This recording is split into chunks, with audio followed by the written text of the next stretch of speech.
Questionnaire. What is questionnaire? It is like it is a device for securing answers for the questions. Yes. Okay, so questionnaire means it is very simple only. It is the respondents will fill. Okay, you will send a paper with a lot of questions and the respondent will fill himself. So that is what questionnaire. It is a device for securing answers for questions by using a form which the respondent fills by himself. Now, how to make it useful for quantitative approach? You can just ask questions based on yes, no. So you get maybe 1, 2, 3, 4, 5, 6, 7, 8, 9, 10 yes and maybe 1, 2, 3 no. Then you can make a conclusion that this is more like that. So that you can quantify if it is yes or no. How to make it qualitative? You can make it qualitative if you ask for a description of that question. Simple. Okay. So it is a systematic compilation of questions that are submitted to a sample of population from which information is desired. So you will give it to people or you actually go for a sample. It is impossible for you to go for entire population. So you collect a sample, you will give questions to them and you will ask them to fill the answer. That's what questionnaire. The purpose is what? It is to collect information from the respondents who are scattered in a vast area and to achieve success in a reliable and dependable way.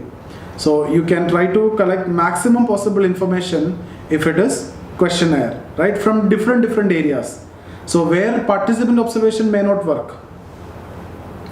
But there are obvious problems are there. Somebody is asking me questions, I will not necessarily tell exact answers, right? So there were issues, right? That problem will come. Now the types of questionnaire, seeing the name itself you will understand just like before, structured and non-structured. Okay, so what do you mean by structured? It contains definite, concrete and direct questions, whereas non-structured may consist of partially completed questions or statements like that. Closed and open question. Again, that name itself will tell you, closed questionnaire contain limited number of alternatives. Respondent has to choose among those alternatives only, like yes or no. You have no other choice. Open-ended questionnaire require descriptive answer. Okay, it allows the respondent to present his or her views as well. Therefore, it is difficult to classify and quantify. So, open-ended will not be good for quantitative approach because low validity, low reliability. Mixed questionnaire, it consists of both open and closed-ended, like some of your exam. First 50 questions will be objective, then rest of the 10 questions will be subjective, right? So that is actually mixed. That name will tell you, right? Then fact and opinion questionnaire. Fact means purpose is to collect the factual information. Opinion, get opinion and attitude of the respondent. Pictorial questionnaire. Here the selected alternative answers are in the form of pictures and the respondent is required to take the appropriate picture concerned. It is used extensively in study of social attitudes and prejudices. The limitation of this type is that it is lengthy in form and is highly expensive. See, most of the questionnaires conducted by psychologists, you can see they will ask you to select few pictures. So they will be in a position to understand your behavior, your mindset and everything, okay, your attitude, etc. from that. So mostly psychologists will do this. Now limitations. Limitation, firstly, the leading questions. Okay, one of the major deficiency of questionnaire is that researcher often ask leading questions which may prompt the respondent to answer the question in a way that researcher decides. Like if let's suppose the questionnaire is about see, disadvantages you can read and it is very easy only. Leading questions means what? The researcher will ask you a question and researcher will guide you. Like if suppose study on domestic violence, okay, so is it because of alcoholism? Somebody is asking you, is it because of alcoholism? Then there will be a tendency to accept it.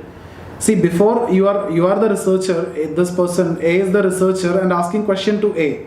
So directly if asking, rather than researcher will ask, what is the reason for domestic violence? Okay, then A will reply from many choices. From A's side will answer. But if researcher is asking, is it because of alcoholism? Then A have no other option. A will have to support yes. And then only A can say that maybe some other reasons are also there. Right? That is what you mean by leading question. So if researcher want this, researcher can, that is a problem with, in fact this problem is there with interview also. Focus group discussion also, everywhere this leading question is a problem. Then what do you mean by the social desirability bias?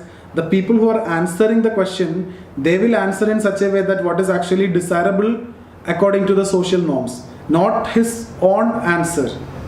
Do you want me to read this? I hope you understood. Social desirability bias means it's simply somebody is asking you a question. What you will do is, rather than what is there in your mind, you will tell that what according to society, what is the norms of society. What is there in your mind may be different, but you will tell in a perspective of society only.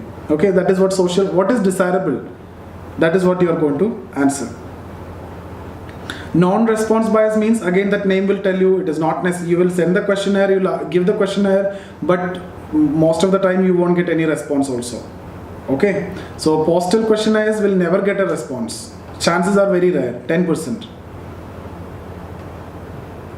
Okay, similarly, different social groups may attach different values to the contents of the question.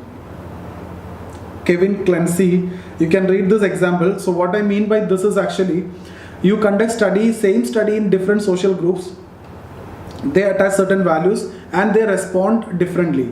For example, you talking about Dalits, okay, so Dalits will consider their issues in a different way than the Brahmins. Similarly, women, okay, if you talk about women, the patriarchal society and the patriarchal mindset will answer in a different way compared to the other way around, right? So here, the example given us, the lower class had relatively higher chances of accepting the symptoms of mental illness, etc.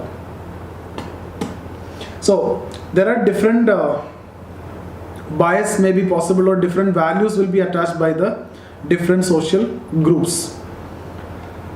Now ultimately, from the question formation itself, it will suffer from his own bias. The researcher bias will also be there. Okay, accuracy of this method is limitation. See, that accuracy of this method is limitation. If you tell that in this questionnaire, it is the same in case of almost all the methods that we are using in sociology, except maybe in participant observation. Participant observation, you are directly observing, but otherwise all the methods, interview, obvious limitation is there, everywhere limitation is there. Okay, so if the target group is illiterate, it is very difficult to conduct the study and to get the response. So that's about questionnaire.